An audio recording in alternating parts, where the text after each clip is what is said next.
እቲ እግዚኣብሔር ኣብ ህይወትኩም ዝጀመሮ ሰናይ ግብሪ ክሳዕታ መዓልቲ ክርስቶስ ከም ዝፍጽሞሲ እዚ ተረዲእ ኣለኹ ይብል።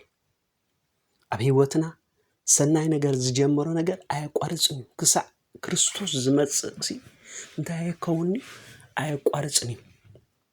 ክርስቶስ ክመጽእ እዩ።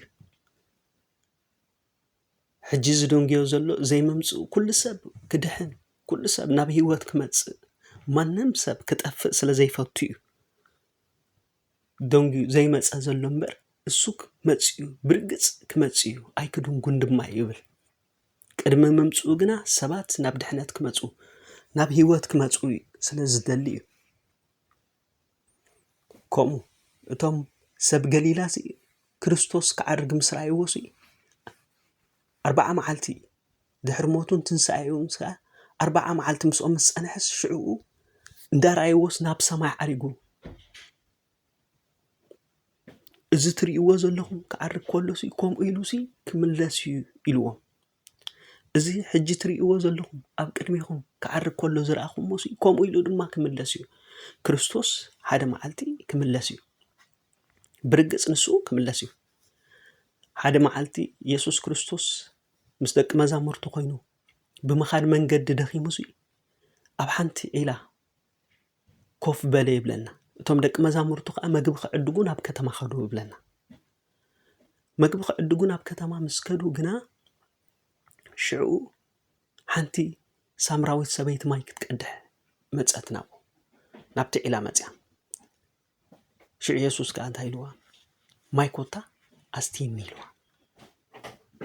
ንስኻ ኣይሁዳዊ ንዓይኒ ሳምራዊ ማይ ኣስቲኒ ትብለኒ ኢሉ። ምክንያቱ ኣይሁድን ሳምራውያን ኣይፋተውን ነይሮም።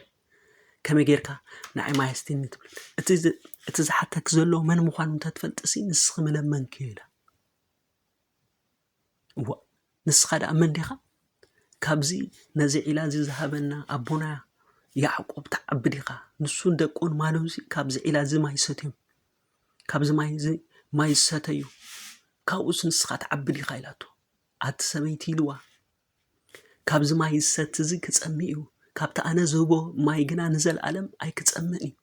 ካብ ከብዱ ሩባታት ማይ ህይወት ክውሕዙ ኢልዋ። ሽዑ ከምኡ ምስ በላ እሞ ከይደክም ናብዚ ከይመላለስ ማይ ክቐድሕ ከይመላለስ ካብኡ ምንዶ ሃበኒ ኢላቶ። ንሱ ከዓ 5 ሰብኣይ ነይሮም እዚ ሕጂ ምሳኺ ዘሎ ድማ ሰብኣይኪ ኣይኮነን ኢልዋ። ንስኻ ነቢይ ምዃንካሲ እፈልጥ ኣለኹ ኢላቶ። ግን ክርስቶስ ዝበሃል ክመጽእ እዩ ንሱ ከዓ ኩሉ ክነግረና ኢላቶ። እሱ ከዓ እንታይ ኢልዋ ኣነ እየ ኢልዋ።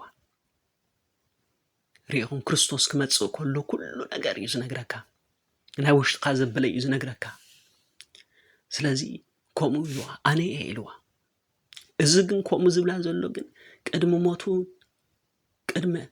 ቅድሚ ምሞቱን ቅድሚ ምትንሱን ብህይወት ከሎ እዩ። ዳሕራይ ግን ንሱ ሞይቱ ተንሲኡ ንዓና ምድሓን ኮይኑ ግና ናብ ሰማይ ዓሪጉ እዩ። ሕጂ ግን ዳግማይ ክምለስ እዩ። ክሳዕ ዳግማይ ዝምለስ ግና እቲ ኣብ ህይወትኩም ዝጀመሮ ሰናይ ተግባርሲ ክሳዕታ መዓልቲ ክርስቶስ ከም ዝፍጽሞስ እዚ ተረዲእ ኣለኹ ኢሉ ጳውሎስ።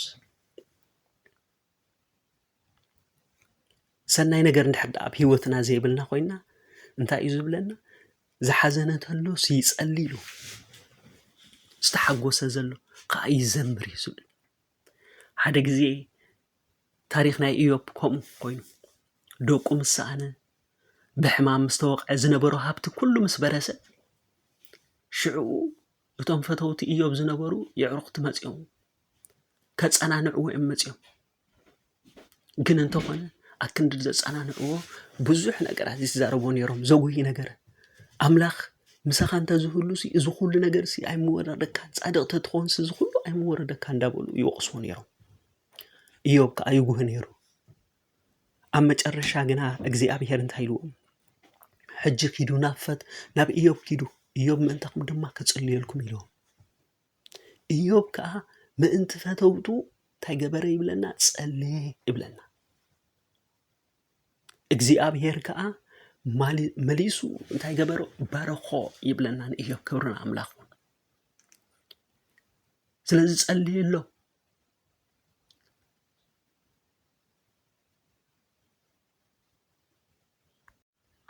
ምክንያቱ ጸሎት ጻድቕሲ ብግብራ ብዙሕ ነገር ተሰልጥ ይብል ኣብ ህይወትና ሎሚ ዕንቅፋት ዝኾነና ነገራት ኣብ ህይወትና ምስላጥ ዘይኮነልና ነገራት ኣብ ህይወትና ሰናይ ነገራት ተዘይኮይነልና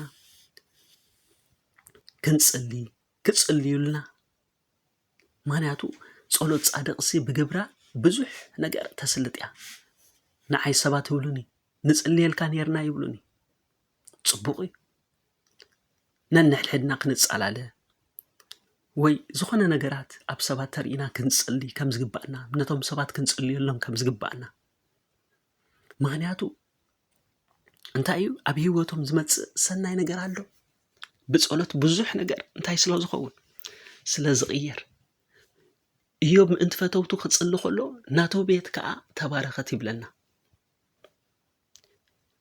እግዚኣብሔር ኣብ ህይወትኩም ዝጀመሮ ሰናይ ነገር ክሳዕታ መዓልቲ ክርስቶስ ከም ዝፍጽሞ ድማ እዚ ተረዲእ ኣለኹ